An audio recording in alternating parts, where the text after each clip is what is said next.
ये जो जो भी नुस्खा है डॉक्टर साहब का, तो घरेलू नुस्खा तो बहुत ही फ़ायदेमंद है और जो मेडिसिन्स भी आती है माशाल्लाह उसका फ़ायदा बहुत ज़्यादा है। नमस्कार, आदाब, आप सभी का स्वागत है हमारे खास प्रोग्राम में। मैं हूं आपके साथ शैलजा त्यागी। दर्शकों, सेहत और ज़िंदगी प्रोग्राम की टीम, सेहत और हिकमत प्रोग्राम की टीम हकीम साहब के आदेश अनुसार अपने सफ़र की शुरुआत कर चुकी है। दिल्ली हमने विज़िट किया, हमने लखनऊ विज़िट किया, हरियाणा हम गए और मुंबई हम पहुंचे हुए हैं अपनी टीम के साथ, जहां पे हम मुलाकात कर रहे हैं अपने उन सभी दर्शकों से जो हमसे मिलना चाहते थे और हम भी ये जानना चाहते थे कि वो अपनी सेहत का ख्याल कैसे रखते हैं, हकीम साहब के कौन कौन से नुस्खे वो अपना रहे हैं, कितने लोगों की उन्होंने मदद की है हकीम साहब के नुस्खे बता के। तो बहुत सारी बातचीत हम करेंगे उनसे, क्योंकि हमारे साथ खास मेहमान मौजूद हैं और जिस जगह इस वक्त मैं मौजूद हूँ वो है मुंबई का घाटकोपर, और जो हमारे मेहमान हैं उनका नाम है मोहम्मद रफ़ीक जी। आइए मिलकर उनका स्वागत करते हैं। स्वागत है सर आपका। आदाब। आदाब, नमस्कार। सर, आपकी उम्र कितनी, घर में कौन कौन है, आप करते क्या हैं? मेरा नाम मोहम्मद रफ़ीक चांद मियां शेख है। मैं मुंबई के घाटकोपर इलाके में रहता हूँ, महाराष्ट्र में। मेरी उम्र 53 इयर्स है और मैं मेरे घर में मेरी बीवी और 3 लड़के हैं जो हम साथ में रहते हैं।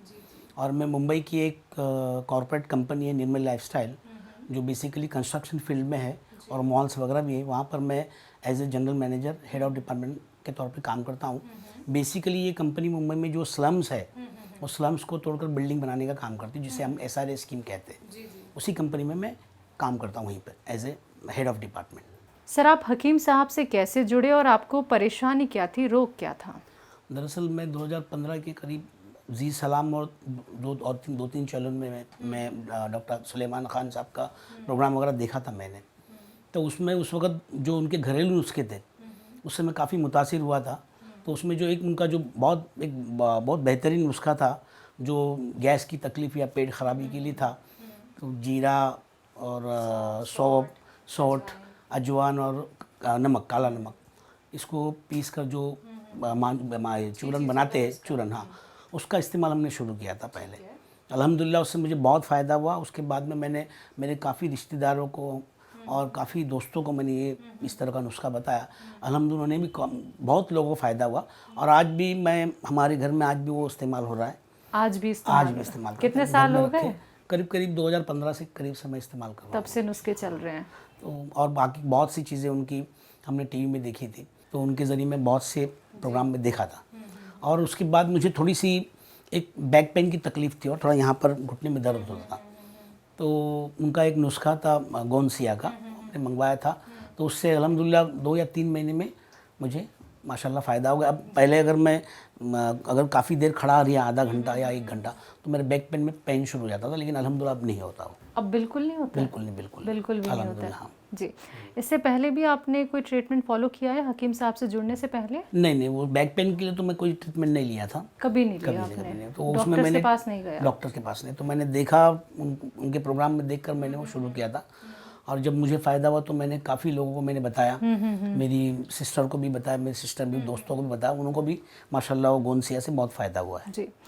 रफ़ीक साहब, जब उम्र बढ़ती है तो तकलीफ़ जब होती है तो बड़ा परेशान इंसान हो जाता है कि उम्र के इस पड़ाव में आ गए हैं, ख्याल कौन रखेगा हमारा, और बैक पेन की शिकायत हो गई है। बैक पेन तो है ही, इसके अलावा भी बहुत सारी परेशानी हो जाती है। तो आपको कितना यकीन हुआ यूनानी ट्रीटमेंट पे कि अब यही अपना के मैं ठीक हो सकता हूँ? वो उम्मीद आपके अंदर कैसे जागी? जब मैं बताया कि उनकी जो प्रोग्राम्स वगैरह दिखते थे, तो उसमें मैं बहुत सी चीज़ों से मैं मुतासिर हुआ था। ठीक है। और मैंने जब शुरुआत में इस्तेमाल किया तो मुझे ऐसा लगा कि भाई ये वाकई में फ़ायदेमंद चीज़ है। और यूनानी मेडिसिन के मेरे यहीं पे पास में हमारे 2-3 डॉक्टर्स भी मेरे दोस्त हैं, वो भी यूनानी प्रैक्टिस करते हैं। तो उनसे भी पहले से मुझे पता था इस चीज़ों के बारे में। और जो इनके घरेलू नुस्खे वो माशाल्लाह बहुत फ़ायदेमंद है। उससे मुझे लगा कि भाई ये वाकई में, क्योंकि अगर आपको फ़ायदा नहीं हो तो कम से कम नुकसान तो नहीं करेगा वो चीज़। कि अगर आप कोई एंटीबायोटिक्स वगैरह या एलोपैथी मेडिसिन लेते, तो कोई भी अगर आप बैक पेन के लिए लेते या पेन किलर लेते कोई भी, तो उसकी साइड इफेक्ट्स है, उसका हार्ट में या किडनी में असर होता है। बट यूनानी मेडिसिन का इस तरह का कोई इफेक्ट नहीं होता। अगर आपको फ़ायदा पहुंचा ही नहीं तो कम से कम नुकसान भी नहीं करेगी वो।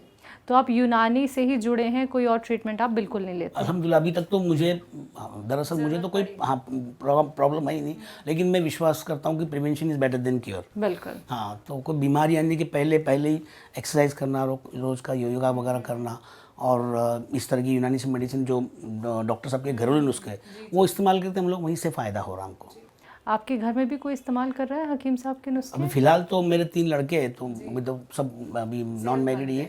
सेहतमंद है माशाल्लाह, बड़ा वाला लड़का इंजीनियर है, सेकंड नंबर वाला भी एलोपैथी ये फिजियोथेरेपी कर रहा है मेडिकल में, और थर्ड वाला भी तो छोटा ही है 9th में। तो इस तरह की कोई चीज़ों की तो ज़रूरत नहीं पड़ी। बीवी है तो बीवी और मैं वो गोंसिया खाते हैं। ठीक है। मैम को आराम है? हाँ, आराम है माशाल्लाह। आराम है उनको। आपको जब बैक में प्रॉब्लम थी और आप जब ऑफिस जाया करते थे, तो आपके जो कलीग होते थे और फैमिली फ्रेंड्स भी आपके होंगे, तो उनका क्या रिएक्शन होता था जब आप ठीक हो गए, जब आपकी तकलीफ दूर हो गई? तो वो रिएक्शन क्या था कि आप कैसे ठीक हुए, हमें भी बताइए, इस तरीके का कुछ रहा आपके साथ बहुत एक्सपीरियंस? से लोगों ने पूछा तो मैंने उनको सब बताया है।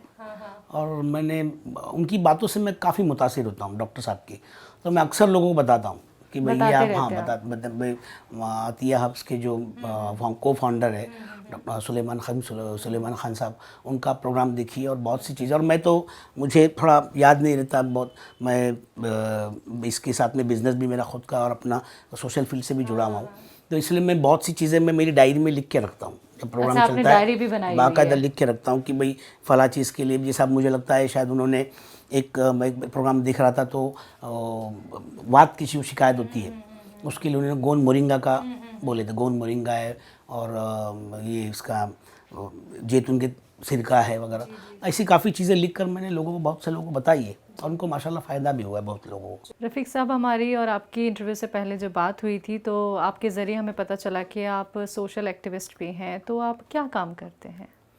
दरअसल मैं यहीं पास में एक मस्जिद है, बड़ी मस्जिद है, इस पूरे एरिया में भी एक बड़ी मस्जिद है, गौसिया मस्जिद, उसका पिछले करीब 34 से 35 ईयर्स से मैं उसका चेयरमैन हूँ, ट्रस्टी हूँ। उसके ज़रिए मैं काफ़ी लोगों से मेरा मिलना जुलना है, तो एक जमात के कौम की खिदमत के हिसाब से हम वो काम कर रहे हैं, तो उसमें काफ़ी लोगों के जो भी मीटिंग्स वगैरह होती है उसमें लोगों का मिलना हो जाता है, इंट्रोडक्शन डेली है। और शाम को मैं डेली करीब 9 बजे से लेके रात के करीब 10:30 बजे तक वहाँ बैठता हूँ ऑफिस में, लोगों का मिलना जुलना लगा ही रहता है उसमें। और उसके सिवाय और सोसाइटीज़ वगैरह की भी मैं सेक्रेटरी हूँ, और जो मैं मेरा प्रोफेशन है जहाँ पर मैं काम करता हूँ वहाँ पे भी स्लम वालों से मेरा इंटरेक्शन रहता है, वहाँ पर मीटिंग वगैरह अटेंड करना, लोगों के यहाँ स्पीचेस वगैरह देना, इस तरह का। तो यानी आप तो रोज़ बहुत सारे लोगों से मुलाकात करते हैं, और तमाम परेशानियां भी आप उनकी देखते ही होंगे, जानते होंगे, सुनते होंगे, और कितने सारे लोग तो आपको ऐसे भी मिलते होंगे जो रोगग्रस्त होंगे, बीमारियों से भी पीड़ित होंगे, तो क्या उन लोगों तक भी आप हकीम साहब के नुस्खे पहुंचा रहे हैं? हाँ, माशाल्लाह बहुत लोग बताएं। और ये जो मैंने आपको जो हमारा जो चूरन बताया था, तो उसका हमने बाबा चूरन नाम ही दिया है, और काफ़ी लोगों को हमने रिकमेंड किया है। व्हाट्सअप में हम लोगों ने पूरा डिटेल में लिख के रखा हूँ, और जब भी कोई इस तरह की परेशानी बताता है तो उसमें व्हाट्सअप में भेज देता हूँ। काफ़ी लोगों को बताया मैंने बहुत इस बारे में। कर रहे हैं जी। और मैं जैसा बताया कि मेरे काफ़ी दोस्तों को मैंने गोंद मोरिंगा, गोंद सिया के फ़ायदे बताए, तो इसके ज़रिए भी माशाल्लाह एक सोशल फील्ड में होने की वजह से भी काफ़ी लोगों से इंटरेक्शन है, उसमें भी ये काम करने का, समझ लीजिए एक कौम की खिदमत करने का मौका मिल जाता है। चलिए, आप और लोगों तक तो हकीम साहब के नुस्खे पहुंचा ही रहे हैं, लेकिन जो दर्शक अभी आपको देख रहे हैं, आपको सुन रहे हैं, आपका ये इंटरव्यू वो उन तक पहुंचाया जा रहा है हमारे ज़रिए, उनको क्या कहेंगे जिन्होंने अभी तक यूनानी ट्रीटमेंट नहीं अपनाए हैं, घरेलू नुस्खे नहीं अपनाए हैं? मेरा तो यही कहना है कि आप जहाँ तक हो सके एलोपैथी मेडिसिन से दूर रहे, और ये जो भी नुस्खा है डॉक्टर साहब का, तो घरेलू नुस्खा तो बहुत ही फ़ायदेमंद है, और जो मेडिसिन भी आती है थोड़ी महंगी होगी, लेकिन वो माशाल्लाह उसका फ़ायदा बहुत ज़्यादा है, और कोई साइड इफ़ेक्ट नहीं है, लॉन्ग रन के लिए बहुत अच्छी है। और मैं यही कहूँगा लोगों से कि उसका इस्तेमाल करने की कोशिश करें जहाँ तक हो सके। ठीक है। हकीम साहब के लिए कोई मैसेज देना चाहेंगे? मैं सिर्फ उनसे यही कहूँगा कि अल्हम्दुलिल्लाह उन्होंने एक बहुत अच्छी शुरुआत की है, और उनकी बातों से मुतासिर होकर बहुत से लोगों ने फ़ायदा हुआ है, बहुत से लोगों को। मैं यही सभी से ये दुआ करूँगा कि वो हकीम साहब के लिए दुआ करें, और मैं हकीम साहब से गुजारिश करूँगा जो खिदमत वो लोगों के लिए कर रहे वो आगे भी इंशाल्लाह करते रहें। सर बहुत सारे और भी डॉक्टर्स हैं, बहुत सारे और भी हकीम हैं, अब बहुत सालों से जुड़े हैं हकीम सुलेमान ख़ान साहब से, तो उनकी कोई बात ऐसी जो आपके मन को भा गई या आपको ऐसी उनकी बातों में लगा कि मुझे यही अब घरेलू नुस्खे अपनाने हैं, यही ट्रीटमेंट मुझे फॉलो करना है, या पहले से ही आप यूनानी से जुड़ते आ रहे थे? नहीं, यूनानी से तो पहले ज़्यादा जुड़ा नहीं था। जो सबसे ज़्यादा मुझे हकीम साहब से जो मैं मुतासिर हुआ, मुझे जो बहुत अच्छा लगा, सबसे जो बेहतरीन बात है कि अगर आप हकीम सुलेमान साहब का प्रोग्राम देखेंगे तो मुझे उसमें लगता है कि अगर वो अगर मान लीजिए 10 क्वेश्चन हो रहे तो उसमें वो 9 क्वेश्चन में घरेलू नुस्खा बताते हैं, किसी एक को मेडिसिन रिकवर करते हैं। और मुझे लगता नहीं कोई हकीम इस तरह से करता होगा, क्योंकि सारे बहुत से हकीम में सब अपनी अपनी दुकानें खोल के बैठे हुए और वो अपना जो भी है वो अपना प्रोडक्ट ही बेचने के इसमें रहते हैं। लेकिन हकीम साहब की एक मैंने खासियत देखी कि वो अगर 10 क्वेश्चन आ रहे एक कोई प्रोग्राम में तो उसमें वो करीब करीब 8 से 9 लोगों को वो घरेलू नुस्खा ही रिकमेंड करते हैं कि आपके घर में जैसा हल्दी है, अब कोरोना के उसमें भी उन्होंने बहुत सी चीज़ें बताई थी, तो हल्दी और नमक का गर्म पानी में गरारा करना वगैरह बहुत सी चीज़ें। तो मैं उनसे एक चीज़ देखा हूँ कि वो ज़्यादातर घरेलू नुस्खा बताते हैं, उससे मुझे बहुत ज़्यादा खुशी हो रही है और मुझे लगा कि मैंने ये वाकई में अच्छी चीज़ें बता दे।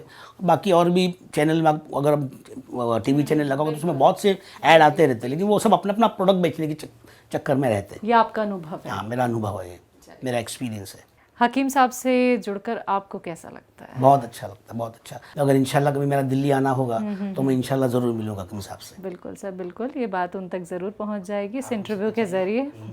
बहुत बहुत शुक्रिया अपना वक्त हमें देने के लिए और हमसे बातचीत करने के लिए। शुक्रिया सर आपका। थैंक यू, शुक्रिया, बहुत बहुत शुक्रिया, आदाब। तो आप सभी दर्शकों ने सुना रफ़ीक साहब को, उन्होंने बताया कि हकीम साहब का गौनसिया उन्होंने इस्तेमाल किया, उनको बैक में प्रॉब्लम थी, अब वो बिल्कुल ठीक हो गए हैं और एक समाज सेवा भी वो कर रहे हैं। अपने काम के साथ साथ वो लोगों की खिदमत भी कर रहे हैं, उन तक भी नुस्खे हकीम साहब के पहुंचा रहे हैं। बहुत सारे लोग उनके साथ जुड़ चुके हैं इस खिदमत में, लेकिन आप सभी को भी कहना चाहूँगी कि आप भी ठीक हो सकते हैं, आप भी स्वस्थ हो सकते हैं, लेकिन उसके लिए आपको हमारे परिवार का हिस्सा बनना होगा। यूनानी ट्रीटमेंट, घरेलू नुस्खे आप लोगों को अपनाने होंगे। अगर आप भी हमसे जुड़ना चाहते हैं तो आप हमसे कांटेक्ट कर सकते हैं। अगला नंबर क्या पता आपके घर का भी हो सकता है। एक बार फिर मैं हाजिर होंगी एक और नए दर्शक के साथ, तब तक के लिए मुझे दीजिए इजाज़त, रखिए अपना ख्याल। नमस्कार, आदाब।